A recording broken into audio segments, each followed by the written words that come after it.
Hello everyone. मुख्यमंत्री अभ्युदय योजना में आपका बहुत बहुत स्वागत है। देखिए, जनरल साइंस में हम लोग का केमिस्ट्री सेगमेंट चल रहा था, है ना। उस केमिस्ट्री सेगमेंट में आज जो क्लास थी उसमें हम जो ऑर्गेनिक केमिस्ट्री है उसको कोशिश करते हैं पूरा करने की। ठीक है, क्या है इनऑर्गेनिक में, जैसे धातु है या अधातु है ना, तो इनकी प्रॉपर्टीज क्या क्या हैं, या आप कहोगे एस ब्लॉक में जो तत्व पाए जाते हैं जिनको हम लोग क्षारीय धातु और क्षारीय मृदा धातु कहते हैं, उनकी क्या क्या प्रॉपर्टी है। वैसे ही अगर पी ब्लॉक में हम लोग जाएं तो बोरॉन फैमिली के तत्व हैं, कार्बन फैमिली के तत्व हैं, ऑक्सीजन के तत्व हैं, नाइट्रोजन के तत्व हैं, है ना, या फ्लोरीन के तत्व हैं। तो इनकी अगर हम सेगमेंट वाइज एनालिसिस करेंगे तो बहुत लेंदी हो जाएगा, है ना। और इतना जो शेड्यूल है उसके हिसाब से हम लोग उसको कवर अप कर नहीं पाएंगे, है ना। जैसे इनकी ऑक्साइड की प्रवृत्ति क्या है ना, हमने बेसिसिटी में पढ़ा था। तो अब वही आ जाए कि क्षारकता कैसे बढ़ती है या अम्लीयता कैसे बढ़ती है। तो जो भी क्वेश्चंस रिलेटेड हैं वो बहुत ज़्यादा हैं, और हर एक चीज़ को यहाँ पे कर पाना तो मतलब ये कह लीजिए कि समय की वजह से क्या है, थोड़ा सा मुश्किल है ना। तो हम लोग आज देखते हैं ऑर्गेनिक का सेगमेंट। ऑर्गेनिक के सेगमेंट में हम लोग डिटेल में तो जाएंगे नहीं, क्यों? क्योंकि डिटेल में तो बहुत ज़्यादा पूछा नहीं जाता, लेकिन कुछ एग्जाम्स में हम लोग से सीधा स्ट्रेट फॉरवर्ड जो 3 टॉपिक हैं वो पूछ लिए जाते हैं। जैसे हमसे कह दिया जाता है कि कोई ऑर्गेनिक कंपाउंड है ना। तो ऑर्गेनिक कंपाउंड है तो सीधी सी बात ये है कि भाई वो अगर कार्बनिक कंपाउंड है, कार्बनिक यौगिक है, तो उसमें एक चीज की प्रधानता या एक चीज का होना नेसेसरी है। और वो जो नेसेसरी चीज है वो क्या है आपकी, वो क्या है आपकी कार्बन, है ना। तो ऐसा क्यों रहा? अगर 118 तत्वों की हम बात करें तो क्या रीजन है कि केवल एक अलग से केमिस्ट्री की ब्रांच बना दी और जो कंटेन करती है किसको, कार्बन को। ऐसे क्या रीजन है ना। तो सर इसमें मतलब कार्बन में कैटिनेशन की प्रॉपर्टी होती है। ठीक, कैटिनेशन की क्या होती है प्रॉपर्टी, मतलब श्रृंखलन का गुण पाया जाता है। और श्रृंखलन के गुण की वजह से ही ये लाखों की संख्या में कंपाउंड बनाता है ना। कार्बन लाखों की संख्या में कंपाउंड बनाता है। ठीक, अब जितनी भी लिविंग ऑर्गेनिज्म हैं, जैसे पेड़ पौधे हैं, जंतु हैं, तो उन सब में पाया क्या जाता है, कार्बन। एक पाया क्या जाता है, कार्बन। जैसे हमने अभी रेडियो एक्टिविटी में आपको बताया था कि यदि कोई जो लिविंग ऑर्गेनिज्म है, यदि वो चला गया मतलब क्षय हो, उसको जीवन तो उसका खत्म, तो अब सोच के बताइए वो कार्बन ले रहा था, है ना। अब वो धीमे धीमे धीमे धीमे कार्बन को क्षयित करेगा, है ना। तो क्षयित करने के बाद यदि हमको जीवाश्म मिलते हैं तो उन जीवाश्मों के बारे में हम पता कैसे लगाते हैं कि कौन सा जीवाश्म कितना पुराना है। तो उसके लिए हम लोग कार्बन का एक चीज़ यूज़ कर रहे थे, C14, है ना। तो C14 हर एक ऑर्गेनिज्म में स्पेसिफिक लिया जाता है, लेकिन उसका जो क्षय है वो एक निश्चित टाइम इंटरवल के बाद होता है, जिसको हम लोग हाफ लाइफ बोल रहे थे। वैसे ही यहाँ पर हमको कार्बन का पूरा अध्ययन करना है। ठीक, तो सबसे पहले तो कार्बन लाखों कंपाउंड बनाता है। तो शुरुआत में यह देखा गया, है ना। शुरुआत में मतलब जब इतना विकास हुआ नहीं था तब लिमिटेड कंपाउंड थे। तो लिमिटेड कंपाउंड के आधार पर जो व्यक्ति लोग या लोग जो नेमिंग करते थे, है ना, वो नेमिंग करने के लिए वो लोग सामान्य पद्धति का यूज करते थे। किसका यूज करते थे, सामान्य पद्धति। इसको हम लोग क्या बोलते थे, ट्राइवियल सिस्टम। ठीक, जैसे एग्जाम में क्वेश्चन आया है मार्स गैस किसे कहते हैं। ठीक, तो आप कहोगे कि जो मैथेन गैस थी, जो मैथेन गैस थी वो मार्सी एरिया में मिलती थी, यानी कि दलदली वाले क्षेत्रों में मिलती थी। और इस वजह से हम उसको वहाँ मार्सी एरिया में मिलने की वजह से क्या बोलते थे, मार्स गैस। क्या बोलते थे? Marsh gas. ठीक, क्या बोलते थे? Marsh gas.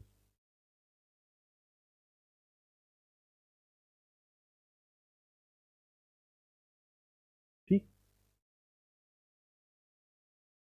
ठीक, वैसे ही अगर हम बात करें तो सिरका जिसको हम लोग विनेगर कहते थे, वो अगर देखा जाए तो CH3COOH की थी, है ना? है ना? तो CH3COOH जो आज की डेट में एसिटिक एसिड बोला जाता है, उसको उस समय सिरका से मिलने की वजह से हम लोग क्या बोलते थे? विनेगर। है ना? ऐसे ही बहुत सारे कंपाउंड थे, लेकिन जैसे जैसे समय बीता जैसे जैसे समय बीता तो बताओ, हर एक का हम स्थान के आधार पर नाम तो नहीं रख पाएंगे। जैसे मान लो, अगर एक ही जगह पे 10 कंपाउंड मिल जाए और 10 कंपाउंड उसी जगह पे मिलेंगे, तो क्या हम सबको मार्स के हिसाब से मार्स बोल देंगे? ऐसा तो संभव नहीं था। तो संभव नहीं था, तो फिर हमने एक पद्धति अपनाई। हमने क्या? ये समझ लो, वर्ल्ड वाइड एक ऑर्गेनाइजेशन रहती है जो केमिस्ट्री से रिलेटेड पूरी देख रेख करती है। उसी ने एक पद्धति अपनाई जिसको क्या बोला गया? IUPAC। ठीक है, इसको बोलते हैं international union for pure and applied chemistry. ठीक है, क्या बोलते हैं? International union for pure and applied chemistry. ठीक, ये था।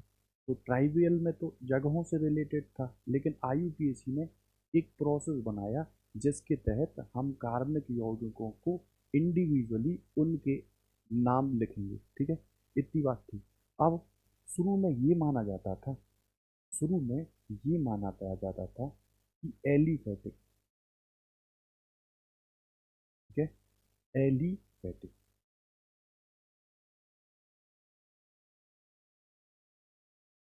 ठीक, और दूसरा था एरोमेटिक। एरोमेटिक।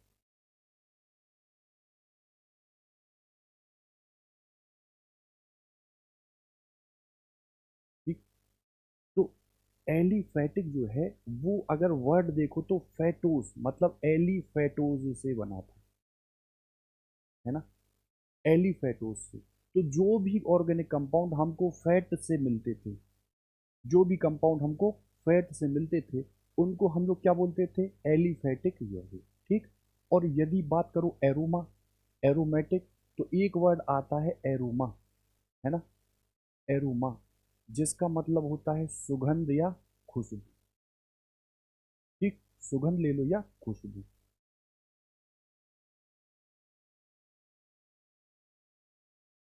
ठीक, तो इनके आधार पर भी हमने जो भी ऑर्गेनिक कंपाउंड थे जिनमें स्पेसिफिक सुगंध थी, उन सुगंध के आधार पर हमने वर्गीकृत कर दिया किसको? एरोमेटिक। मतलब जिनमें सुगंध पाई जा रही थी उनको कह दिया कि वो एरोमेटिक है, और जो फैट से निर्मित हो रहे हैं उनको कह दिया क्या? एलिफेटिक है। तो यहाँ भी पता कर पाना कि कौन सा एरोमेटिक है और एलिफेटिक है, हम लोगों के लिए वो भी कठिन हुआ। तो एक नाम पद्धति आई, जिस नाम पद्धति को हम लोगों ने क्या बुलाया? IUPAC, international union for pure and applied chemistry. ठीक है, इसने जो बात की, वो बात की कि ऑर्गेनिक कंपाउंड की हम नेमिंग कैसे करते हैं। ठीक है, नेमिंग कैसे करते हैं। तो आप बस इतना समझ लो, आपको ज़्यादा रॉकेट साइंस में तो जाना नहीं है। आप ये समझो कि ये है, ठीक, एक प्लेयर है जिसको बोलते हैं प्लेयर RP से। क्या बोलते हैं? प्लेयर RP से। ठीक है, इसके आधार पर हम नेमिंग करते हैं किसकी? IUPAC name. ठीक है, अब इसको बोलते हैं क्या? प्रीफिक्स। इसको क्या बोलते हैं? प्रीफिक्स। इसको क्या बोलते हैं? Root word. ठीक, इसको क्या बोलते हैं? आप कहोगे प्राइमरी सफिक्स। और इसको बोलेंगे क्या हम? Secondary suffix. ठीक, मतलब जब भी हम नाम लिखेंगे, वैसे तो इतना डीप पूछा ही नहीं जाता है ना, साफ साफ आपसे एक या दो कार्बन के इंडिविजुअली यौगिक दिए होंगे और उनका नाम आपको बताना है। ठीक, ये बता इसलिए दिया कि कंसीडर करते रहो आप कि ये चीज़ होती है। ठीक, तो देखो, ये प्रीफिक्स मतलब होता क्या है। प्रीफिक्स मतलब क्या होता है, आगे आने वाली चीज़। ठीक, आगे आने वाली चीज़ ये होता है रूट वर्ड। रूट वर्ड क्या होता है, तो आप कहोगे कार्बन एक भी हो सकता है, कार्बन दो भी हो सकते हैं, कार्बन तीन भी, चार भी, पाँच भी, छः भी, और बहुत सारे हो सकते हैं, है ना। तो एक कार्बन को हम लोग क्या बोलते हैं, मैथ। क्या बोलते हैं, मैथ। ठीक, दो कार्बन को हम क्या बोलते हैं, एच। तीन को क्या बोलते हैं, प्रोप। चार को क्या बोलते हैं, ब्यूट। पांच को क्या बोलते हैं, पेंट। छह को क्या बोलते हैं, हेक्स। सात को क्या बोलते हैं, हेप। आठ को क्या बोलते हैं, ऑक्ट, है ना। बस इतना आप याद है। ठीक, एक कार्बन है तो मैथ, दो है तो एथ, तीन है तो प्रोप, चार ब्यू, पाँच पेंट, छः हेक्स, सात हेप, आठ ऑक्ट, नौ नॉन, 10 डेट। ठीक है, ये कार्बन होते।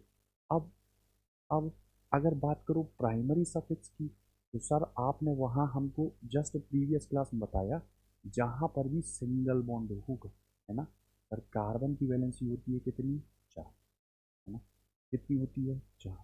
और अगर बात करें हम हाइड्रोकार्बन की, तो हमने आपसे बताया था कि वे कंपाउंड जिनमें क्या हो, केवल हाइड्रोजन और कार्बन, है ना, तो वो कहलाते हैं क्या, हाइड्रोकार्बन। हाँ या ना। तो अगर हाइड्रोकार्बन कार्बन और हाइड्रोजन से ही मिलके बने हैं, है ना, और एनी अदर एलिमेंट नहीं है, तो इनको भी हम तीन कैटेगरी में डिवाइड करते हैं। एक को बोलते हैं हम एल्किन, एक को बोलते हैं हम एल्कीन, और थर्ड वाले को क्या बोलते हैं हम, एल्काइन।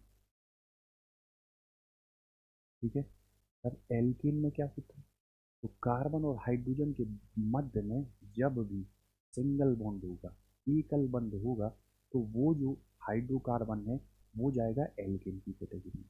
ठीक है, उसके बाद यदि कार्बन और हाइड्रोजन में डबल बॉन्ड होगा, तो वो जाएगा एल्कीन कैटेगरी में। और यदि कार्बन और हाइड्रोजन के बीच में ट्रिपल बॉन्ड हो, तो वो किसकी कैटेगरी में जाएगा, एल्कीन की कैटेगरी में। ठीक है। ठीक, तो यहाँ पे हम एल्कीन को अगर कंसीडर करें, एल्कीन। ठीक, तो एल्कीन हाइड्रोकार्बन है जिसमें कार्बन और हाइड्रोजन के मध्य क्या पाया जाता है, केवल एकल बंध, है ना। इसको क्या बोलते हैं, सिंगल बॉन्ड, सिंगल बॉन्ड, है ना। अब इनका फॉर्मूला क्या होता है, तो सर फॉर्मूले की बात करें तो ये होता है CnH2n+। ठीक है, जहाँ n नंबर है, मतलब यदि वो पूछे कि तीन कार्बन का एल्केन जो है उसमें कितने हाइड्रोजन होंगे, ठीक है, तो आप कहोगे तीन कार्बन हम यहाँ रखें तो एन की वैल्यू इतनी आ जाएगी, तीन। और तीन में दो का गुणा तो तीन दूनी है, और दो 8। ठीक है, C3H8 किस कैटेगरी का है, आप कहोगे एल्केन। ठीक है, यहीं पे अगर मैं मान लो दो रखता तो ये होता C2 और H, और दो दूनी चार और दो। ठीक है। ठीक, तो इनका हम लोग नेमिंग कैसे करते हैं, कैसे नेमिंग करते हैं, तो आप कहोगे सर जैसे मान लो उसने कह दिया CH4, है ना। देखो एक कार्बन था, एक का दुगना दो, और दो में दो जोड़ दिया तो चार, इतनी बात है। तो अगर ये CH4 है ना, तो इसका नाम क्या होगा, तो आपको मैंने अभी बताया, एक कार्बन को हम क्या बोलते हैं, मैथ। क्या बोलते हैं, मैथ। ठीक है, और हमने क्या कहा, एल्कीन, हमने क्या कहा, एल्कीन। ठीक, तो मैथ है, बाकी तो है नहीं। तो अगर केवल एल्केन ही हो तो आगे क्या लगाते हैं हम, इन। ठीक है, तो क्या हो गया, मैथ। ठीक, यदि बात करो सर इसकी, तो देखो ये क्या है, C3H8, है ना। तो 3 कार्बन को हम क्या बोलते हैं, प्रोप, है ना। तो और फिर ये देखो दिखाई दे रहा है क्या, एल्केन, ये क्या दिखाई दे रहा है, एल्केन, तो प्रोप। ठीक है, इसको हम एक्सटेंड करते हैं तो कैसे करेंगे, आप कहोगे CH3, CH2 और CH3। ठीक है, ये कैसे लिख दिया, आप कहोगे इस कार्बन की वैलेंसी 4 है, हमने वो इन 4 से दिखा दिया, है ना। ये कार्बन हाइड्रोजन, 2 हाइड्रोजन और 3 हाइड्रोजन से जुड़ा है, और कार्बन की वैलेंसी 4 होती है, तो ये अगला कार्बन। अब ये 4 वैलेंसी को रखेगा तो 1 हाइड्रोजन, 2 हाइड्रोजन, तीसरा ये जोड़ा था और चौथा ये कार्बन। अब यहाँ पे ये H, यहाँ पे ये H और यहाँ पे ये H। ठीक है, ठीक। तो कभी कभार जैसे बीपीएससी में पूछे गए हैं कि इसमें कितने कार्बन कार्बन सिंगल बॉन्ड है ना। तो बताओ, कार्बन और कार्बन एक सिंगल बॉन्ड तो ये है, और कार्बन और कार्बन एक सिंगल बॉन्ड ये, तो कितने सिंगल बॉन्ड हुए, 2, कार्बन और कार्बन। और वो अगर पूछे कार्बन और हाइड्रोजन जो बंद हैं वो कितने हैं, आप कहोगे 1, 2, 3, 4, 5, 6, 7, 8। ठीक है, तो ये हो गए कार्बन हाइड्रोजन में, है ना। छोटा सा क्वेश्चन, अगर वो आपसे पूछे कि C2H6 में कितने कार्बन हाइड्रोजन बंद हैं, आप कहोगे ये है एल्केन, ये है एल्केन, और एल्केन यदि ये है तो ये क्या होगा, CH3 सिंगल बॉन्ड। ठीक है, इसी को अगर आप बढ़ाना चाहो तो ये है कार्बन, ये कार्बन, ये H, ये H, ये H, H, H, और कितने हो, 1, 2, 3, 4, 5, 6। ठीक, दिया गया ऑर्गेनिक कंपाउंड क्या है, आप कह दोगे ये क्या है, एल्केन। क्यों, क्योंकि ये CnH2n+2 को फॉलो करता है। ठीक है, ठीक। अब देखो, अगर बात करो सर एल्कीन की, देखो क्या है, बेसिक ही पूछे जाएंगे। यहाँ पे अगर मैं आपको ब्रांचिंग बताने लगूं कि ये है ना, और फिर लॉन्गेस्ट चेन गिनते हैं, तो वो तो बोर्ड की चीज़ है ना। यहाँ पे तो आपसे बेसिक पूछा जाएगा, है ना। तो जैसे मैंने आपसे कहा दूसरा एल्कीन, है ना, एल्कीन। ठीक, तो जब कार्बन और हाइड्रोजन के बीच में, कार्बन और हाइड्रोजन के मध्य क्या पाया जाए, डबल बॉन्ड, है ना, और वो केवल कार्बन और हाइड्रोजन ही। ठीक है, तो वो जो ऑर्गेनिक कंपाउंड होगा, उस ऑर्गेनिक कंपाउंड को हम बोलेंगे क्या, एल्कीन। ठीक है, हम बोलेंगे क्या, एल्कीन। एल्कीन का जो सामान्य सूत्र है वो आता है आपका CnH2n। ठीक है, जैसे हमने यहाँ अगर n बराबर 2 रखा, है ना, n बराबर 2 रखा, तो ये हो गया C2 और ये हो गया H4। ठीक है, इसको कैसे बनाएंगे, आप कहोगे कार्बन 2 है और आपने कहा है डबल बॉन्ड होता है, कार्बन और कार्बन में डबल। ठीक, तो बताओ ये तो हो गया डबल बॉन्ड। अब इसकी वैलेंसी हमको 4 करनी है, एक ये हाइड्रोजन और एक ये हाइड्रोजन, तो कार्बन से एक सिंगल बॉन्ड ये, दूसरा ये, तीसरा ये और चौथा। ठीक, फिर ये हाइड्रोजन और ये हाइड्रोजन। ठीक, ठीक है, तो ये कहलाएगा क्या, एल्कीन। ये क्या कहलाएगा, एल्कीन। आपसे कहा सर 3 कार्बन की बनाओ, तो C3H6, है ना, एन कितना है, 3, 3 का दुगुना कितना है, 6, तो ये क्या हुआ, एल्कीन। क्या हुआ, एल्कीन। इसको बना के देख, आप कहोगे CH3, CH, double bond CH। ठीक है, देखो कार्बन और कार्बन में क्या है, डबल बॉन्ड है, एक ही है, तो देखो ये 2 और एक 3 और 3 है। ठीक है, इतनी बात है। अब इनकी नेमिंग बताओ, इनकी नेमिंग बताओ, तो जैसे उसने कहा C2H4 है।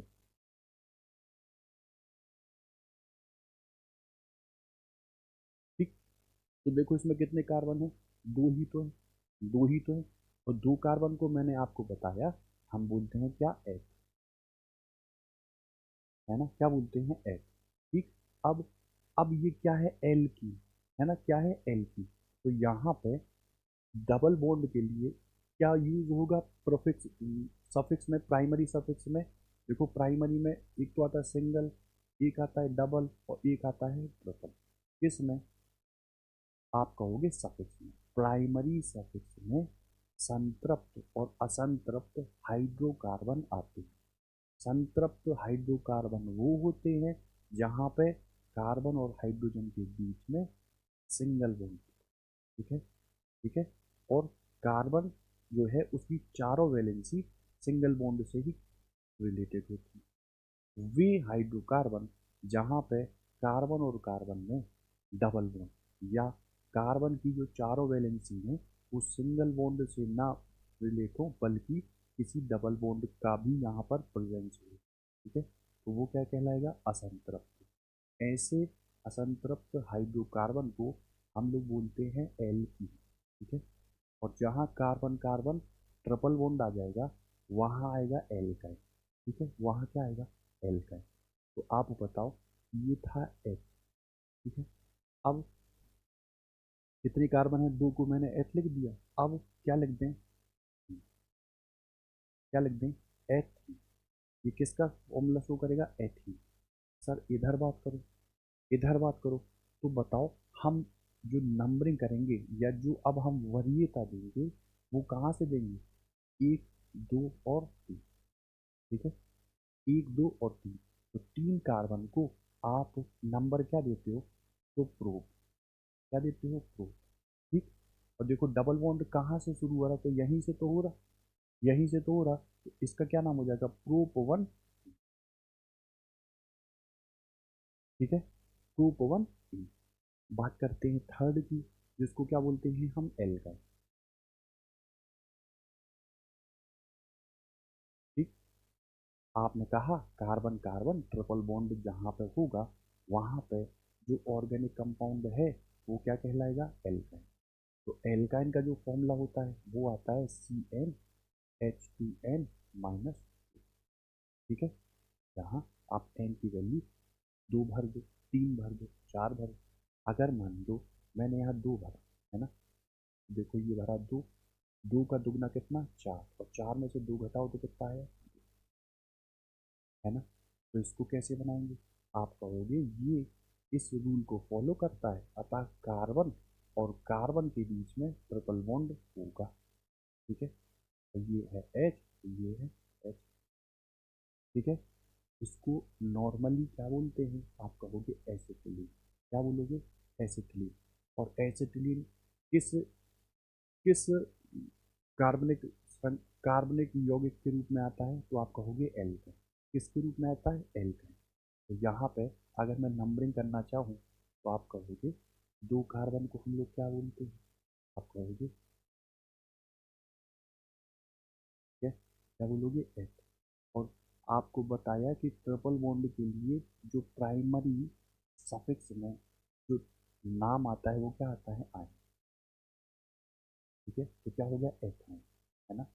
सर आपने वन टू यहाँ क्यों नहीं लिखा, चाहे आप यहाँ से यहाँ जाओ तो एक और दो, और यहाँ से यहाँ जाओ तो भी एक और दो। तो बताओ, एथाइन चाहे इधर से गिनो तो भी वन और उधर से गिनो तो भी वन, है ना।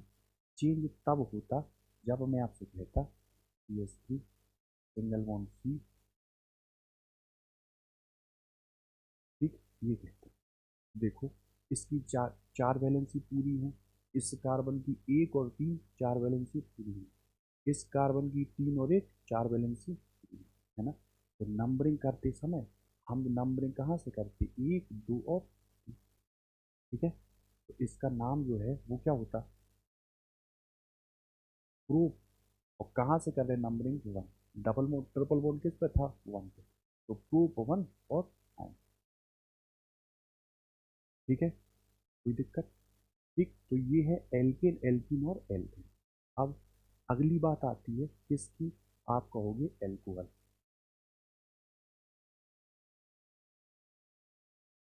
ठीक है, एल्कोहल।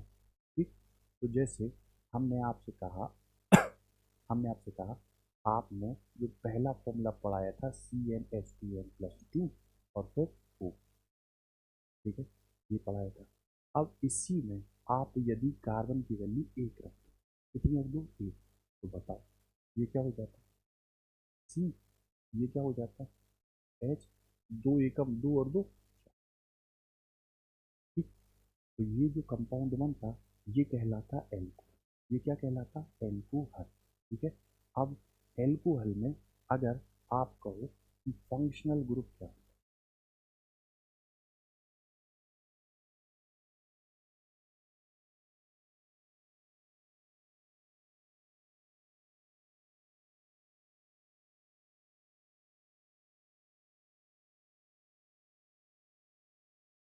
ठीक। फंक्शनल ग्रुप क्या होता है? तो क्रियात्मक समूह हम उसको लेते हैं जो कि किसी ऑर्गेनिक कंपाउंड की सारी प्रॉपर्टी को बताता है ना। जैसे यदि आपसे कहा कि कोई कंपाउंड एल्केन है, तो एल्केन की जो प्रवृत्तियां हैं वो सारे एल्केनों में एक सामान्य रूप से ही आएंगी, है ना। जैसे हमने कह दिया कोई कंपाउंड एल्कोहल है, तो एल्कोहल है इसका मतलब क्या है? उसमें जो फंक्शनल ग्रुप है वो क्या होगा? O H. मैंने कहा कोई कार्बनिक कंपाउंड ईथर है, तो ईथर फंक्शनल ग्रुप क्रियात्मक समूह है। मतलब वो बताएगा कि इस टाइप के जितने भी यौगिक होंगे वो सब दी गई एक्स वाई जेड प्रॉपर्टी को शो करे, है ना। कोई एसिड है तो एसिड की क्या प्रॉपर्टी होती है? जैसे मैंने आपको बताया कि H प्लस देते हैं कौन? एसिड, है ना। किसी ने कहा एल्डिहाइड क्या प्रवृत्तियां दर्शाते हैं? कीटोन कौन सी प्रवृत्ति दर्शाते हैं? तो केवल फंक्शनल ग्रुप याद रखने हैं कि एल्कोहल में फंक्शनल ग्रुप कौन सा होता है? आप कहोगे ओ एच, ठीक है। तो ये हुआ। तो अगर हम इसको लिखना चाहें तो आप कहोगे ये ओ एच लिख दो। अगर इससे ओ एच आपने निकाल दिया तो यहाँ क्या बचा? ठीक। और देखो अगर इसका जनरल नाम कहे, जनरल, तो देखो एक कार्बन को क्या बोलते हैं हम? एक क्या बोलते हैं? मैथ, है ना। तो ये है क्या? इसको हम लोग बोलते हैं मैथिल एल्कोहल, मैथिल। और देखो ये क्या है? ओ एच, तो ये क्या है? एल्को, ठीक। लेकिन इसी का अगर आईयूपीएसी नाम पूछे, है ना, आप कहोगे आप क्या पढ़ा रहे हो? All, alcohol. तो यहाँ पे आप मैथेन लिख दो, ठीक है। और प्लस में क्या कर दो? है ना। अब इंग्लिश में यदि लास्ट में यहाँ पे और यहाँ पर आप कहोगे दोनों क्या है? स्वर। दोनों क्या है? स्वर। तो एक स्वर को हम हटा देंगे, इस स्वर को हम हटा देंगे, तो फाइनली जो निकल के आएगा वो क्या होगा? मैथेन, ठीक है। हमसे वो कहे C2H5OH क्या शो करता है? आप कहोगे एल्कोहल। कौन सा एल्कोहल? इसको हम बोलते हैं जनरल टर्म में एथिल एल्कोहल। क्या बोलते हैं? एथिल एल्को, ठीक। और इसका अगर आईयूपीएसी नाम बात करें तो देखो दो कार्बन है, तो दो को हम लोग क्या बोलते हैं? एथीन। क्या बोलते हैं? एथीन, ठीक है। प्लस क्या लगाओगे? अब देखो ये भी स्वर है और ये भी स्वर, इस स्वर को हम हटाएंगे, तो यहाँ से अगर ये हटाया, यहाँ से ये हटाए तो क्या आया? एथेन। नो, ये क्या हो जाएगा? एथे, है ना। ऐसे ही वो बढ़ा देगा प्रोपेनॉल, ब्यूटेनॉल, ठीक है। अब नेक्स्ट की बात करो तो नेक्स्ट भी जो आता है वो वो होता है ईथर। क्या होता है? ईथर, ठीक। ईथर को हम कैसे दर्शाते हैं?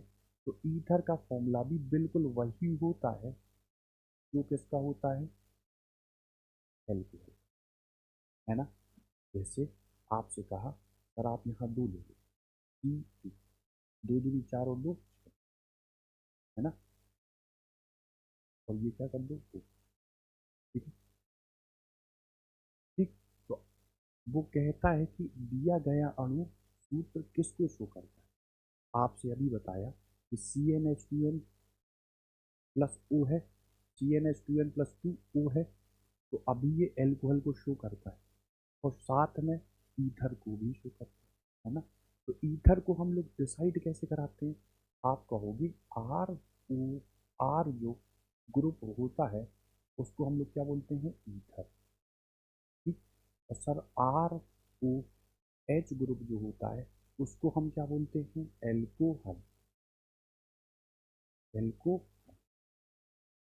ठीक। यहाँ पे आर क्या है?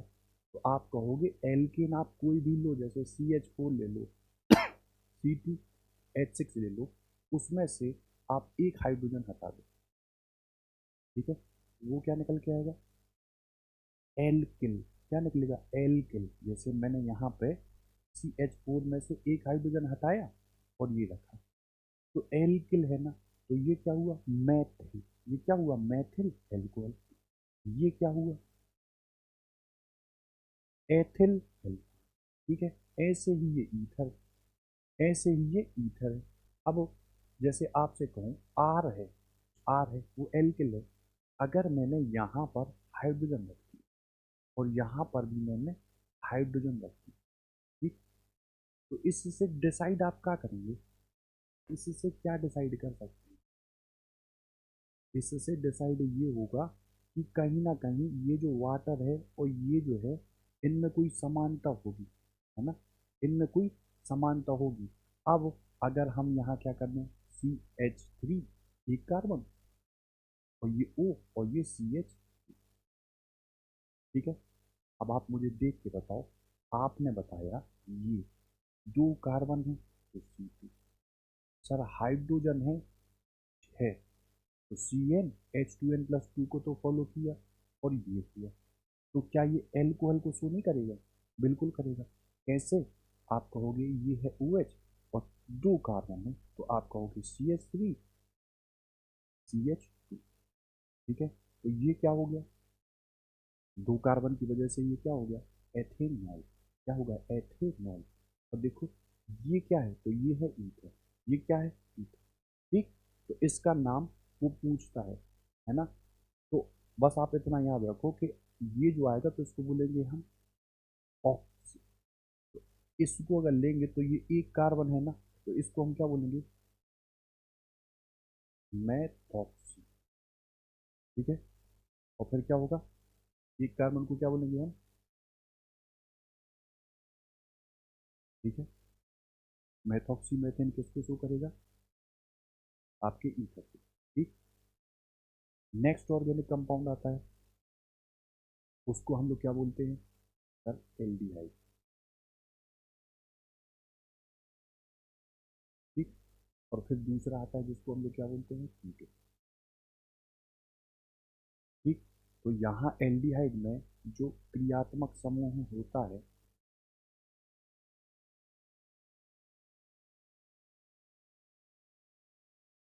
वो होता है CH2। ठीक है।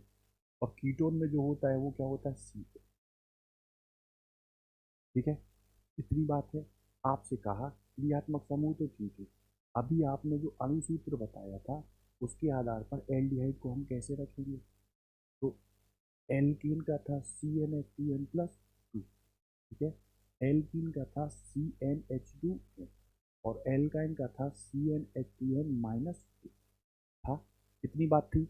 अब अगर हम यहाँ पर एल्डिहाइड को लें तो CnH2n और O जो फॉर्मूला है वो दर्शाता है किन को? दोनों को, एल्डिहाइड को भी और कीटोन को।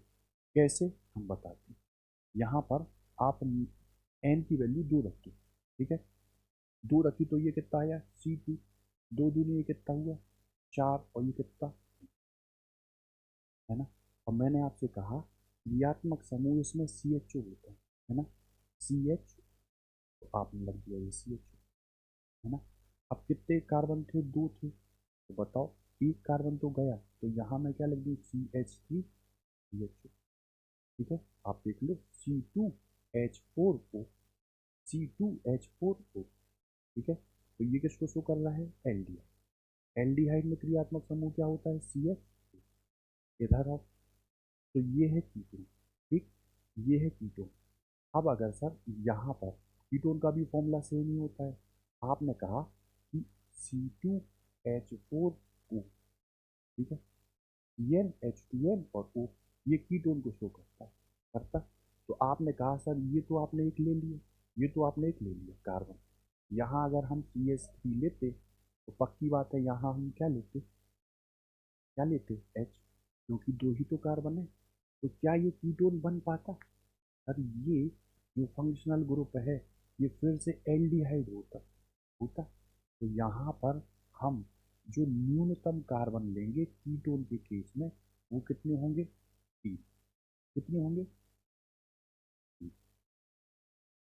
ठीक है, आप नोट करके देख लो, 1 2 3 कार्बन हुए तो C3, हाइड्रोजन 3 और 3 कितने हुए?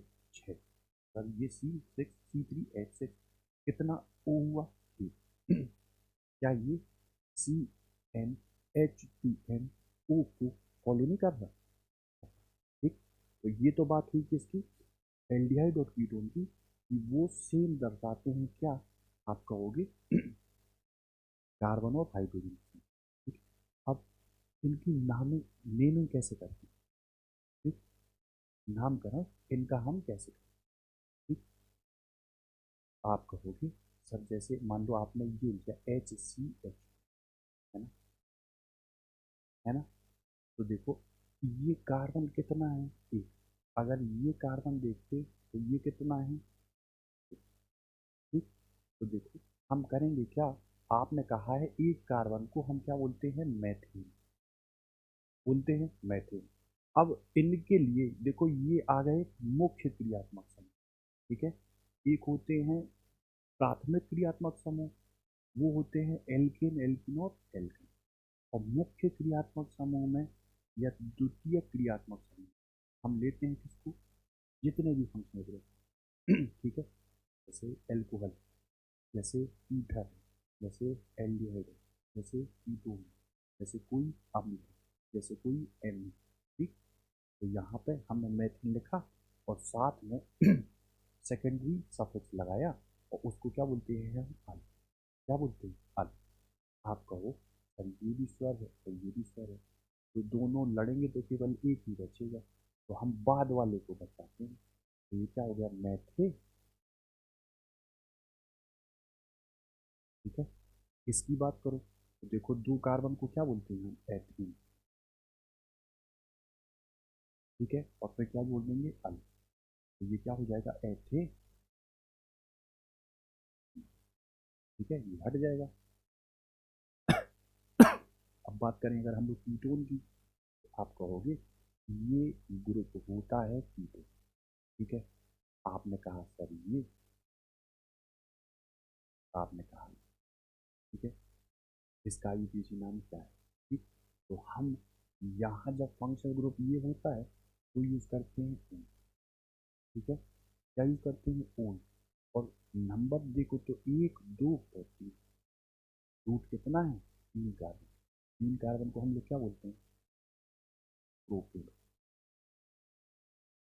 क्या बोलते हैं? प्रोपेन।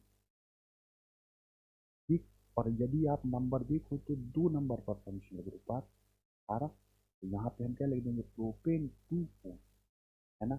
आप कहोगे सर ये स्वर है और ये है, तो ये हट जाएगा, तो ये क्या आ जाएगा? Propane 2 one. ठीक है, alkane, methane ethane propane butane, alkane. ठीक है, तो मैथीन नहीं होता, एथीन से शुरू होता है ना।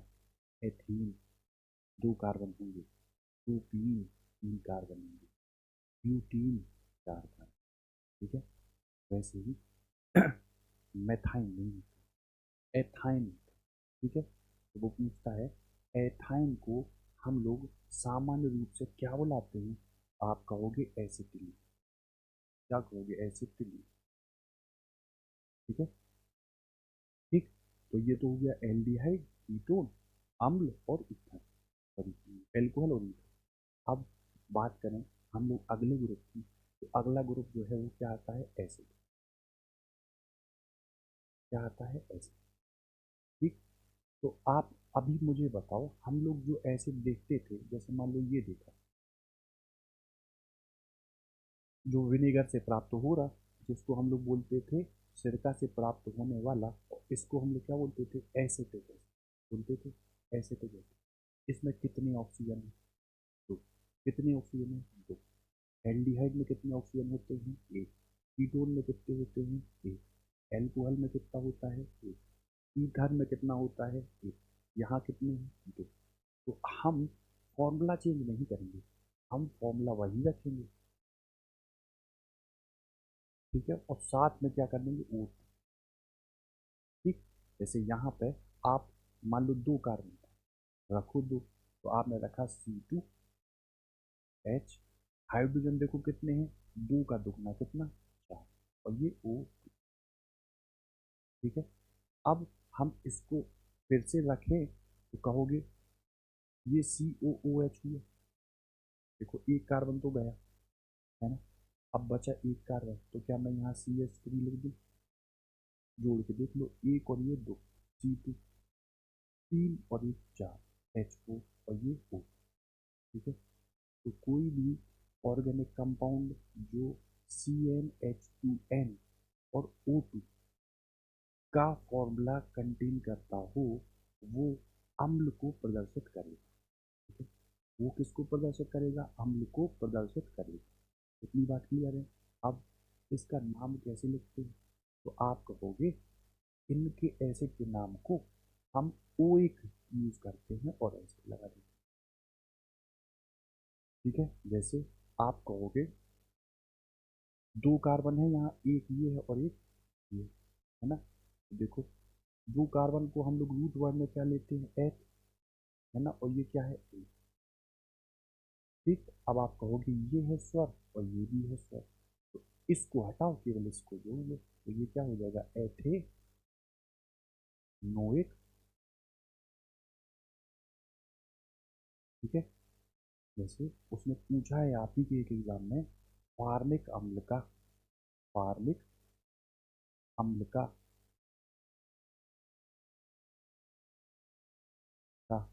IUPAC नाम क्या है, ठीक। आप बताओ, चींटी जब काटती है तो सर वो बॉडी में हम लोग की फॉर्मिक एसिड छोड़ती है, ये होता है फॉर्मिक एसिड, ठीक। यहाँ कार्बन कितना है, ये कितना है, ये। अगर कार्बन एक है तो एक कार्बन को हम लोग क्या बोलते हैं, मैथेन, मैथेन, ठीक। और फिर क्या, ओएच, मैथेनोइक, और ये क्या है, एसिड, तो आगे लिख दो एसिड। इस ई को हटाओ और यहाँ पे केवल ओ बचाओ, तो ये क्या हो जाएगा, मैथेनोइक एसिड, ठीक है। ठीक। इसके बाद अगर बात करो, जैसे हम जैसे ये है CH3CO, है ना। आप इसको हटा के ये लगा दो, है ना। तो ये क्या हो जाएगा, अम्ल का डेरिवेटिव, और यहाँ एक्स क्या हो जाएगा, क्लोरीन, क्लोरीन, ब्रोमीन, आयोडीन, ठीक है। ठीक। इतना डीप में हमको जाना नहीं है, क्यों, क्योंकि पूछा नहीं जाता। यहाँ पे आप ये हटाते और CH3CO लोग ये लगा देते, एच हटाते, सोडियम पोटेशियम लगा देते, है ना। या CH3CO ये कर देते, है ना। तो ये सब किसके डेरिवेटिव है, अम्ल के। पूछा नहीं जाता तो हम ये यूज नहीं करते, ठीक है।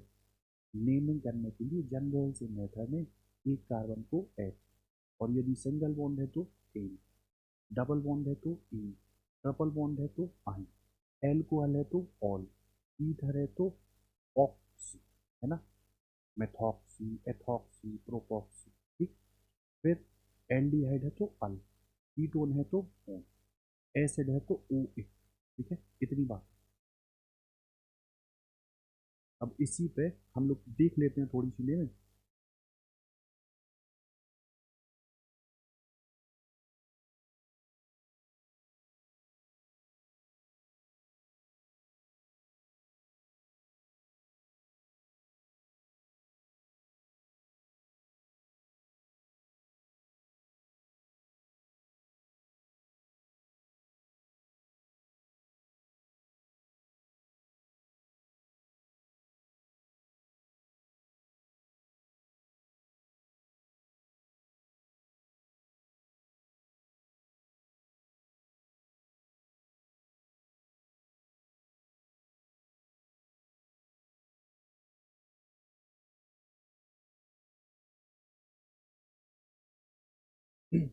देखो, जैसे कह रहा है, जीवन शक्ति के सिद्धांत का प्रतिपादन किसने किया, है ना।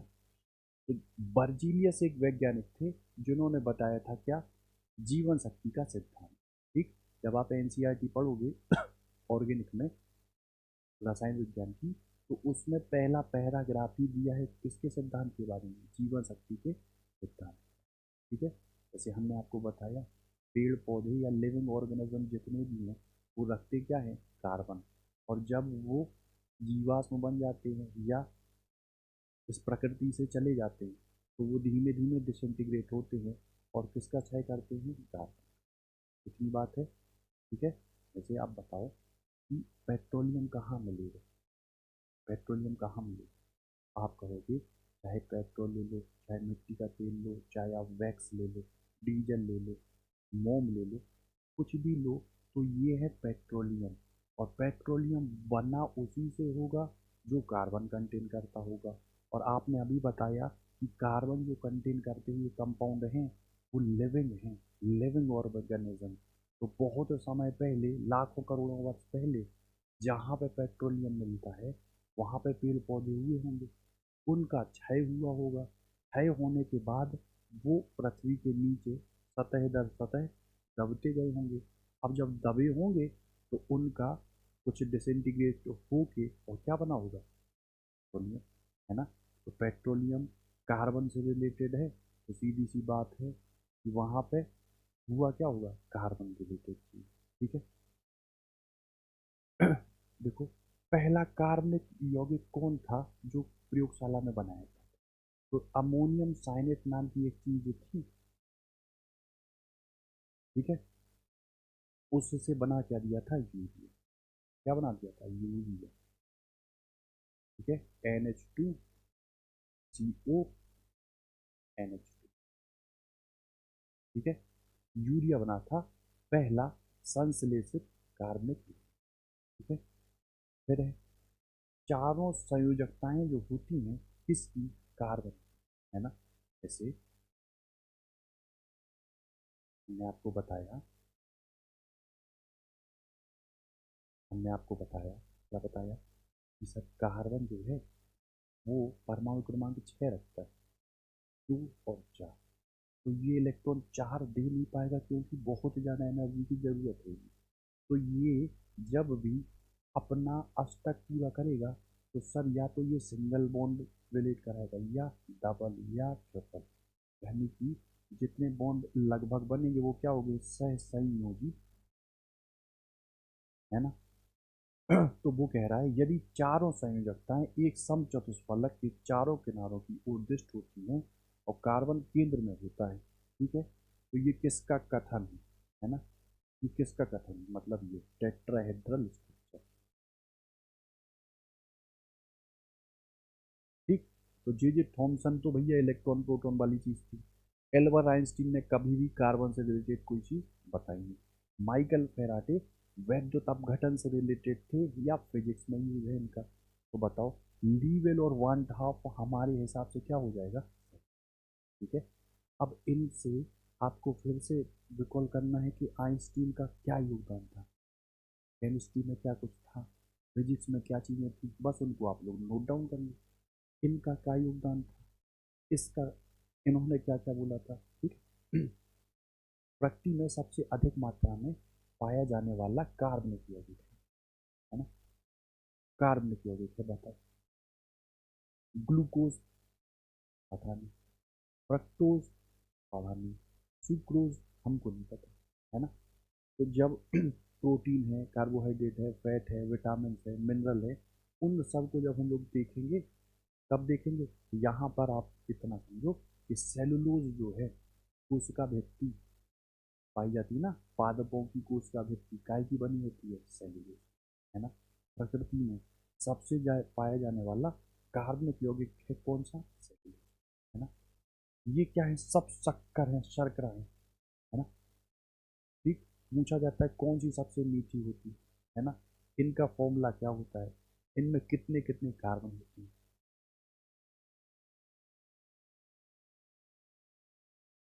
ठीक है, अब वो कह रहा है क्या कह रहा है?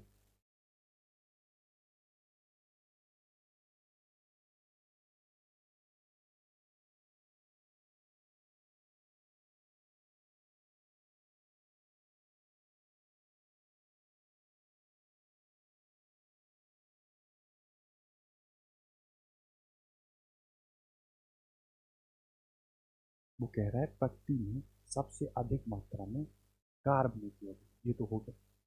निम्नलिखित में से कौन सा तत्व सभी का कार्बनिक यौगिक है? तो पक्की बात है, कार्बन उसमें विद्यमान होगा ही होगा। हर एक कार्बनिक कंपाउंड में जो मेन कॉन्स्टिट्यूएंट है वो क्या होगा? कार्बन। ठीक है, क्या होगा? कार्बन। कपूर को किस विधि द्वारा शुद्ध किया जाता है? ठीक, देखो वो शुद्ध पूछ रहे हैं। ठीक, तो कपूर एक ऐसी चीज है जो ठोस से सीधी किस में कन्वर्ट होती है? गैस में। बीच में द्रव का कोई काम होता नहीं है ना। तो ऊर्ध्वपातन जो विधि है उसके द्वारा शुद्ध किया जाता है किसको? कपूर को। अब बताओ ये आसवन क्या है? आसवन क्या है? तो अगर हमको कुछ मिश्रण दिया हो, है ना, और वो जो मिश्रण हो उसके जो कॉन्स्टिट्यूएंट हो, है ना, उसमें जो जो चीज़ें हैं उनकी क्वथनांक अलग अलग हों, मतलब वो जिस टेम्परेचर पर उबल रहे हों वो उबलना अलग अलग हो लेकिन थोड़ा आसपास ही हो, तो उनको हम लोग हटाने के लिए, एक दूसरे से चेंज करने के लिए, पृथक करने के लिए आसवन का यूज करते हैं। ठीक है, ये वर्ण लेखन। तो ये कलर, ये क्या है? कलर से रिलेटेड। और ये निर्वात आसवन, यहाँ पे हम लोग क्या यूज करते हैं? निर्वात।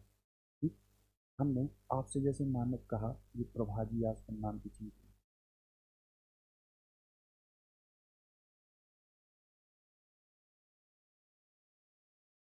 ठीक, तो क्या है? आप कहोगे पेट्रोलियम से हमको बहुत सारी चीज़ें मिलती हैं। जैसे हमको पेट्रोल भी मिलता है, हमको डीजल भी मिलता है, कैरोसिन भी मिलता है, मोम भी मिलता है ना। तो इसको यानी कि पेट्रोलियम से हम लोग जो अलग अलग चीज़ें निकालते हैं उनको निकालने के लिए जो हम आसवन यूज करते हैं उसको हम लोग क्या बोलते हैं? प्रभावी आसवन। तो पेट्रोलियम से अलग अलग चीज़ों को निकालने के लिए हम प्रभावी आसवन का यूज करते हैं। ठीक है,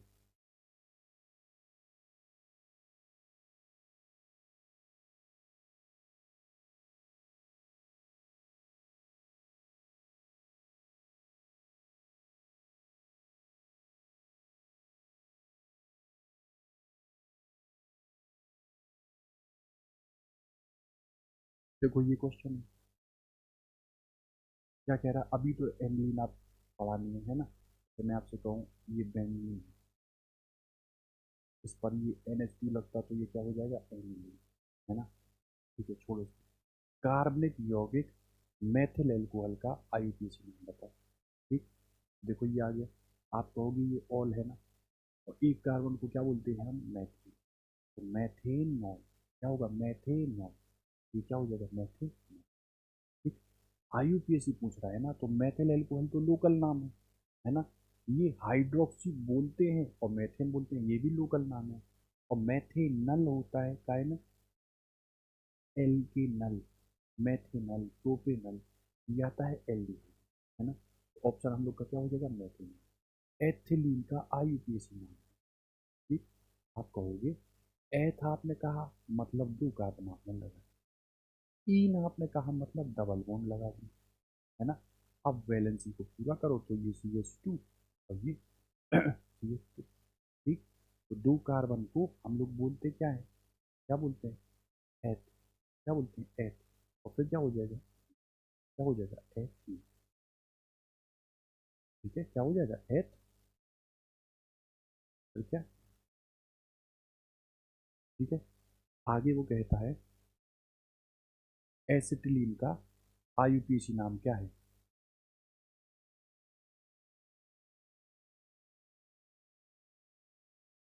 ठीक, वो क्या कहता है? एसिटिलीन का आईयूपीएसी। आप कहोगे एसिटिलीन होती है CH ट्रिपल बॉन्ड CH। तो ठीक, ट्रिपल बॉन्ड जहाँ आएगा वहाँ क्या आएगा? आयन। वहाँ क्या आएगा? आयन। तो दो कार्बन को हम क्या बोलते हैं? एच। फिर क्या, ठीक, तो क्या हो जाएगा नाम इसका, एथाइन। ठीक, बताओ, आईयूपीएसी प्रणाली के आधार पर C2H5 को क्या कहा जाता है? ये तो है सर एल्कोहल। और दो कार्बन को क्या बोलते हैं हम, क्या बोलते हैं, मैथेन बोलते हैं, एथ बोलते हैं, बिल्कुल, एथेन बोलते हैं। तो क्या हो जाएगा, एथेन। ठीक है, क्या हो जाएगा, एथेन। अब वो कह रहा है क्लोरोफॉर्म का आईयूपीएसी नाम बताओ। ठीक है, क्लोरोफॉर्म का आईयूपीएसी नाम बताओ।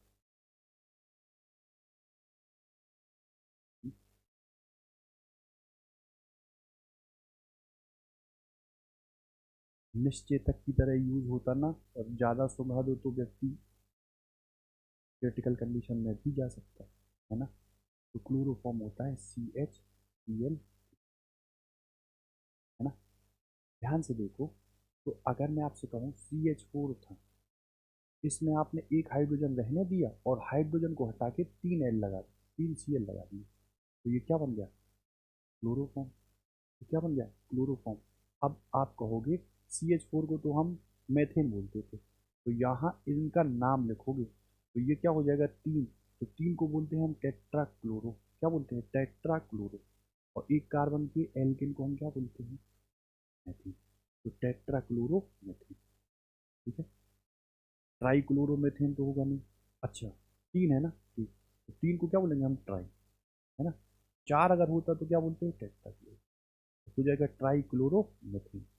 ठीक,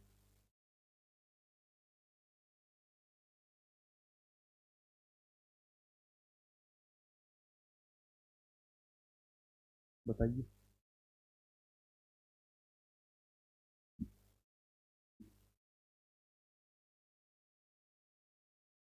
प्लूरल। ठीक, अब देखो प्लूरल होता क्या है, तो CCl4 को हम लोग बोलते हैं प्लूरल। और अभी मैंने बताया हाइड्रोजन की जगह क्या लगा दिए, 4 क्लोरीन। ठीक है, तो ये हो जाएगा क्या, टेट्रा क्लोरो मैथिन। ठीक है, अच्छा क्लूरल है ना,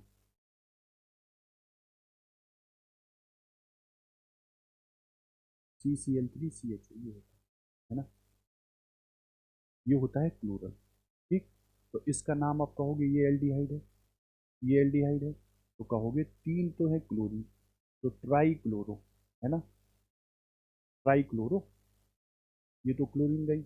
और फिर दो कार्बन को हम लोग क्या बोलते हैं, एथीन। और क्या है, CHO, तो क्या होगा, ethanol, trichloro ethanol. Chloral होता है CCl3CHO। वहाँ 3 क्लोरीन के हम लोग नाम लिख देंगे, ट्राई क्लोरो। और 2 है कार्बन, तो 2 कार्बन को हम लोग क्या बोलेंगे, एथेन, क्या बोलेंगे, एथे।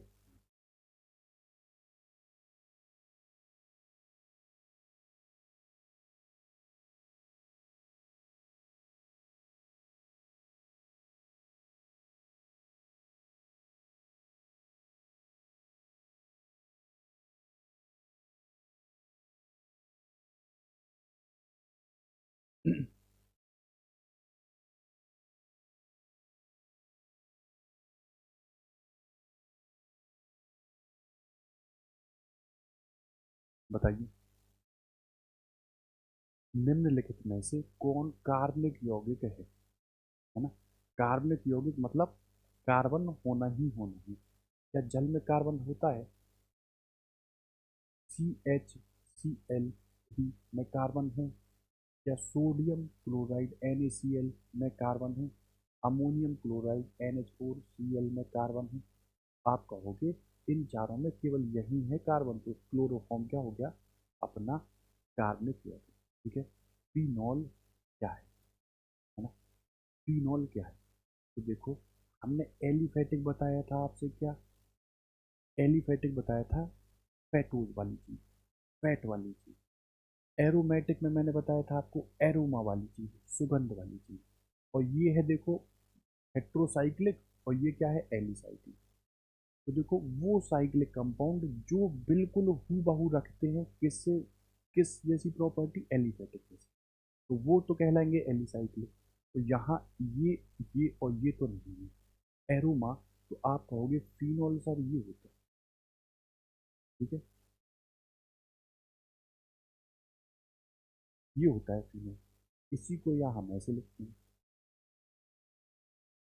ठीक, तो जहाँ भी बेंजीन होगी वहाँ पे संभवतः क्या हो जाएगा, एरोमेटिक। तो फीनोल क्या है, एरोमेटिक कंपाउंड। ठीक है। एल्कोहल में पाया जाने वाला अभिक्रियाशील, आप कहोगे ये तो है ईथर, ये है आपका कीटोन, ये है आपका एल्डिहाइड और ये है आपका एल्कोहल। तो ऑप्शन नंबर डी सही हो जाएगा। एल्डिहाइड में पाया जाने वाला, आप कहोगे ये तो है अम्ल, ये है कीटोन, ये है एल्कोहल, ये सही हो जाएगा। कीटोन में आप कहोगे ये एल्डिहाइड, ये अम्ल और ये है आपका एल्कोहल, ये क्या हो जाएगा, कीटोन। कार्बोक्सिलिक में उपस्थित अभिक्रियाशील समूह, आप कहोगे ये तो कार्बोक्सिलिक का डेरिवेटिव है, ये कीटोन है, ये आपका सही हो जाएगा, ये एल्कोहल, एल्डिहाइड।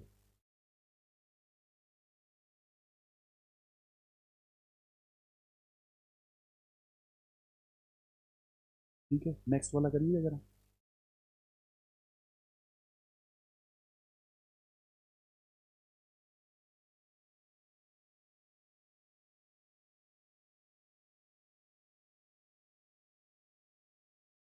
बताइए। कार्बनिक यौगिक को रासायनिक गुण प्रदान करने वाला समूह कहलाता है। हमने आपसे बताया अभी क्या, फंक्शनल ग्रुप, क्रियात्मक समूह, है ना।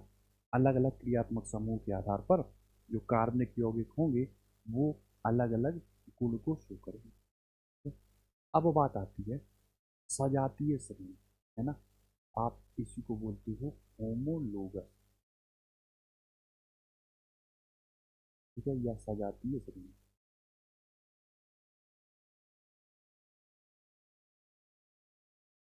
ठीक, तो एक जनरल आप एग्जाम्पल लो, एक कार्बन का एल्केन हमने लिया, दो कार्बन का हमने एल्केन लिया। ठीक है, इन दोनों को आपने घटाया अणुसूत्र के आधार पर, तो बताओ दो में से एक कार्बन गया तो एक बचा, और छह हाइड्रोजन में से चार गया तो। ठीक, आप तीसरा ले लो, मान लो इधर ले लो C3H8। ठीक, तो बताओ आठ में से छह गया कितना बचा, दो, और तीन में से दो गया तो कितना बचा, एक। इतनी बात है। कोई आप एल्कोहल लो, कोई आप एक एल्कोहल लो, जैसे पहला एल्कोहल जो हमने लिया, मान लो वो था CH3O।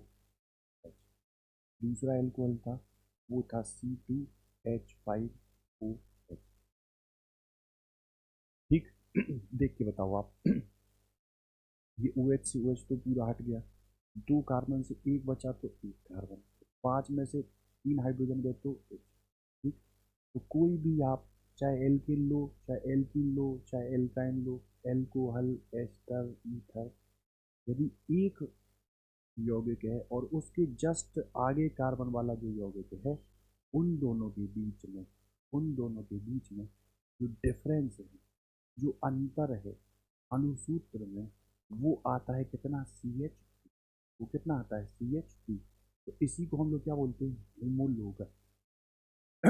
सजातीय श्रेणी का कोई भी सदस्य अपने से अगले तथा पिछले सदस्य के अणुसूत्र से कितना अंतर दिखलाता है। ठीक है, तो आपको पता होगा कितना, CH। ठीक है। देखो यहाँ पूछ रहा है निम्नांकित में से कौन होमोलोगस, समजात कौन है। ठीक, अभी आपको बताया कि बताओ ये क्या दोनों सेम सीरीज के पार्ट हैं। आप कहोगे ये CnH2n है, CnH2n+2। क्या ये CnH2n+2 है, सर ये CnH2n है, तो ये तो होगा ही नहीं, है ना। या तो दोनों एल्केन हो, या एल्कीन हो, या एल्काइन हो, या एल्कोहल हो। इधर आओ, देखो ये C2H2 है, ये CnH2n है क्या, नहीं है बिल्कुल।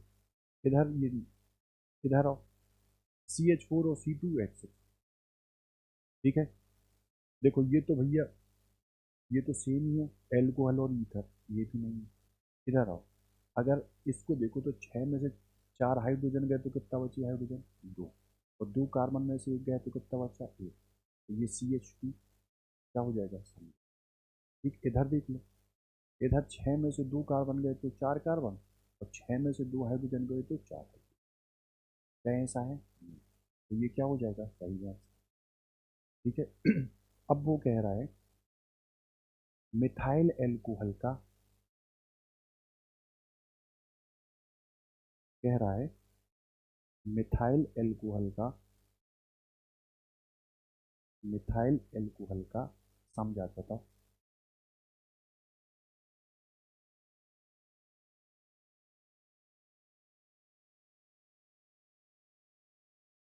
सोचिए, बताइए जरा।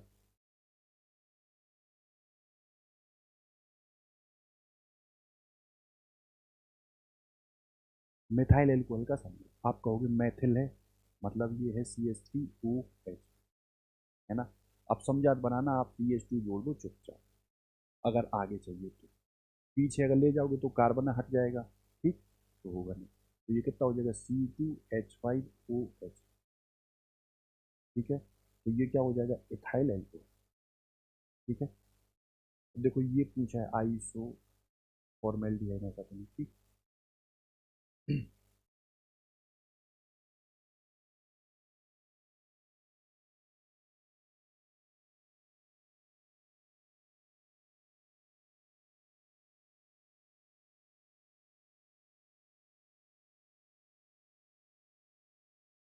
बताइए नेक्स्ट। कह रहा है सजातीय श्रेणी के संबंध में कौन सा सही नहीं है? बताओ। सजातीय श्रेणी के सभी सदस्यों को एक ही सामान्य सूत्र द्वारा व्यक्त करते हैं, बिल्कुल करते हैं।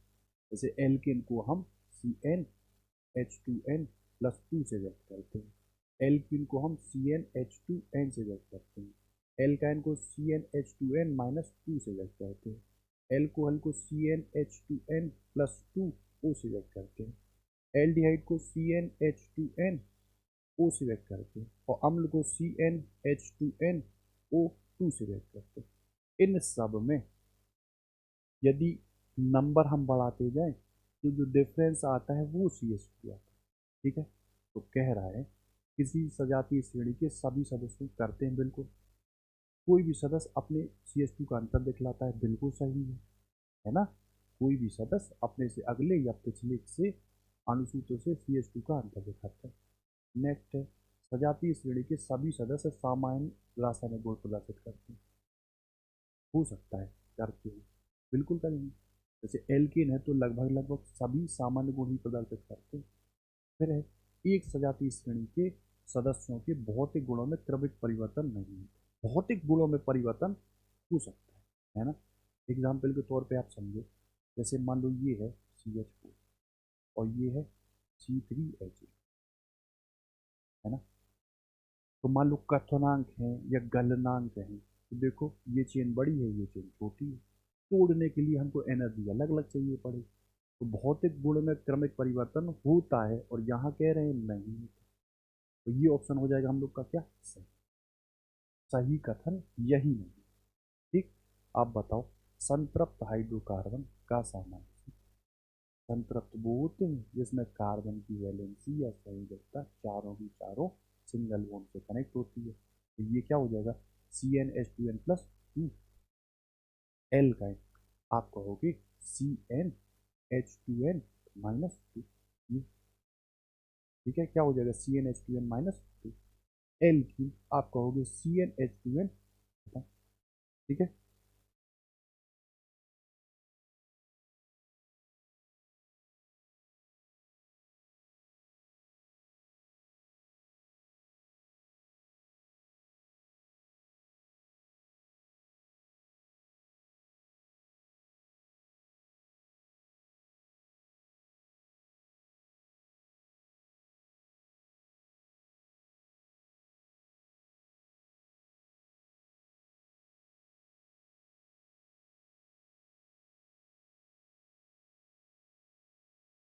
बताइए। एल्केन आप कहोगे CnH2n प्लस 2। एसिटिलीन का मूल अनुपाती सूत्र है। बताओ। ये है, ये है, ये है, आप कहोगे ये होता है C2H। ठीक है, देखो निम्न में से किन दो कार्बनिक यौगिकों के मूलानुपाती सूत्र समान होते हैं? ठीक, देखो प्रोपेन और ब्यूटेन तो चीजें अलग होती है ना। मेथेन एथेन अलग होती है, एथिलीन और एसिटिलीन अलग होती है ना। इधर आओ, एसिटिलीन और बेंजीन। आप कहोगे एसिटिलीन होता है C2H2 और बेंजीन होता है C6H6। अगर इसको मैं ऐसे ब्रेक करना चाहूँ तो ये कितना हो जाएगा, 3, है ना। ऐसे देख लो, C2H2, ये है ना। तो ये मूलानुपाती सूत्र एसिटिलीन और बेंजीन के समान होंगे। बेंजीन और एसिटिलीन के आप कहोगे अणुसूत्र तो भिन्न होते हैं, बिल्कुल भिन्न होते हैं, लेकिन मूलानुपाती सूत्र एक होते हैं। ठीक है।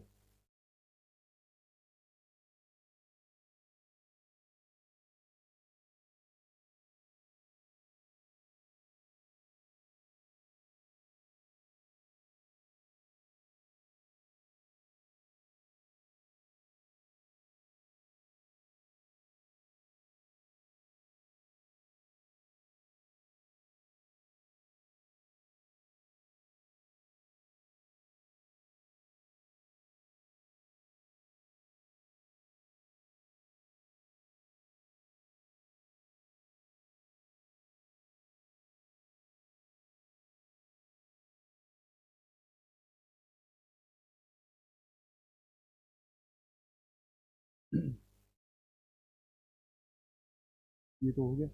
किसी यौगिक का मूलानुपाती सूत्र ये है और अणुभार ये है, यौगिक का अणुसूत्र क्या होगा?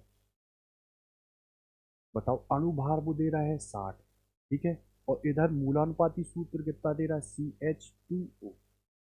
ठीक, तो जब मैंने मोल आपको बताए थे तो मोल में मैंने आपको द्रव्यमान निकालना बताया था, है ना। कार्बन कितना होता है, 12। हाइड्रोजन का एक होता है, दो हाइड्रोजन कितना, दो। ऑक्सीजन कितना होता है सर, 16। 16 दो 18, दो 20 और 10 30। तो ये CH2 का निकला वेट, वो कितना निकला, 30, है ना। और है कितना, 7। है कितना, 7। तो बताओ इससे कितने का गुणा कर देंगे 7 हो जाए, 2 का। तो इसमें आप क्या कर दो, 2। तो ये C2H4O2, C2H4O2। ठीक है। कोई ठोस पदार्थ है, बिना द्रव के सीधे वाष्प में बदल दो तो ये अब अवस्था परिवर्तन क्या कहलाता है, आप कहोगे ऊर्ध्वगामी, है ना। आसवन, अलग अलग क्वथनांक हो तो आश्रित कर दो। संघनन, वाटर है, वाटर को आप गर्म कर दो, भाप बन जाता है ना। बारिश कैसे होती है, बूंदों ये संघनित रूप पे जब वेट अधिक हो जाता तभी तो बारिश होती है। ये क्वेश्चन आप जानते हो।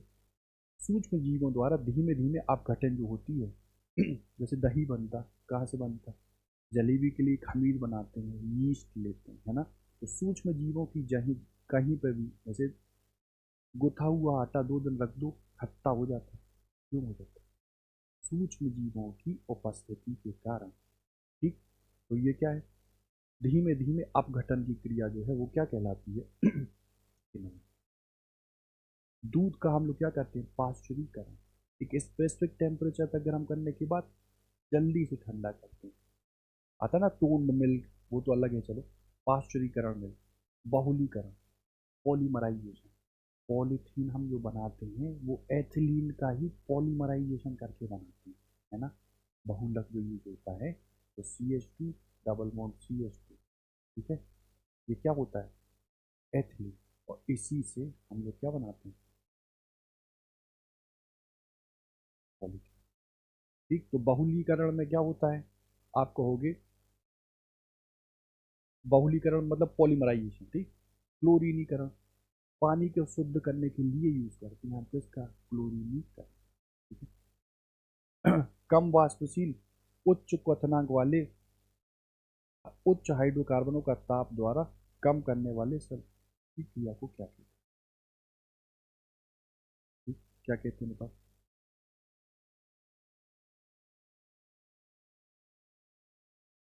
उच्च क्वथनांक था और जटिल थे, उनको कम करने को क्या कहते हैं, किन्वनीय होगा। ठीक है ना। क्योंकि बहुलीकरण में तो ये रहता है, इससे बहुत बनाते हैं, मतलब उसका क्या कर देते हैं, जटिल तो नहीं होता, जटिल तो वो होता, ठीक है। ये संघनन वाली चीज़ है नहीं, भंजन वाली।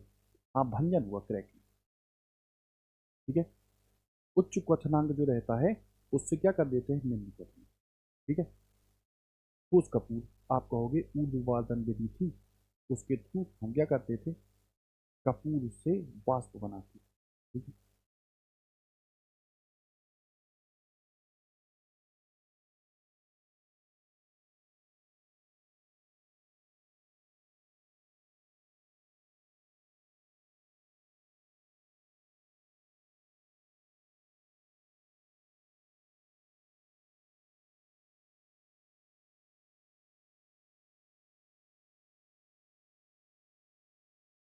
बताओ। ठोस कपूर हो गया। दूध से दही को खट्टा करना, सर ये क्या है, किण्वन। एस्टरीफिकेशन, प्यूअन, सावनीकरण ये अलग। किण्वन बताओ। दूध का खट्टा, बिल्कुल। गीले आटे का खट्टा होना, बिल्कुल। गन्ने के रस से शराब बनना, ये तीनों जो प्रोसेस है वो अपनाती हैं किनको, किण्वन को, है ना, सूक्ष्म जीवों की उपस्थिति को। बहुलीकरण, अभी मैंने बताया आपको, पॉलिथीन बनती है ना। ठीक है। ये है बहुलीकरण। ठीक। सोचिए इनको क्वेश्चन, इन ऑप्शन को सोचिए और ट्राई करिए। ठीक, क्या होगा इनमें।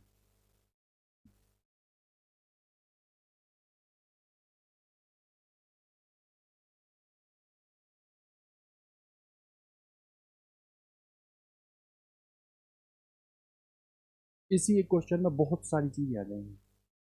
जैसे मैं आपसे कहूंगा थर्मोसेटिंग प्लास्टिक है, मैं आपसे कहूंगा थर्मोप्लास्टिक, थर्मोप्लास्टिक, है ना।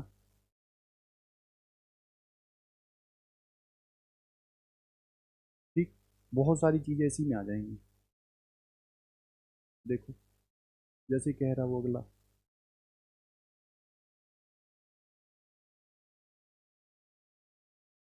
बहुलीकरण का उदाहरण है, बताओ।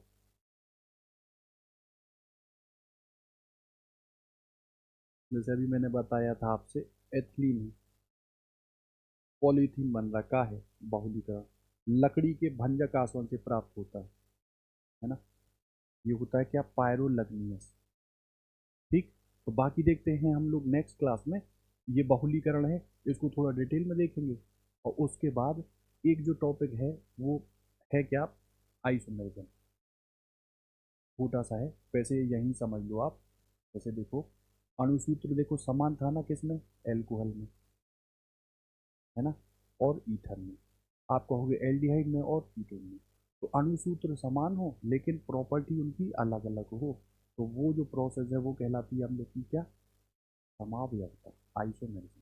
हम देखेंगे उसको नेक्स्ट क्लास में। और ऑर्गेनिक से रिलेटेड जो हम लोग के क्वेश्चन है उनको भी हम नेक्स्ट क्लास में ट्राई करेंगे। ठीक है।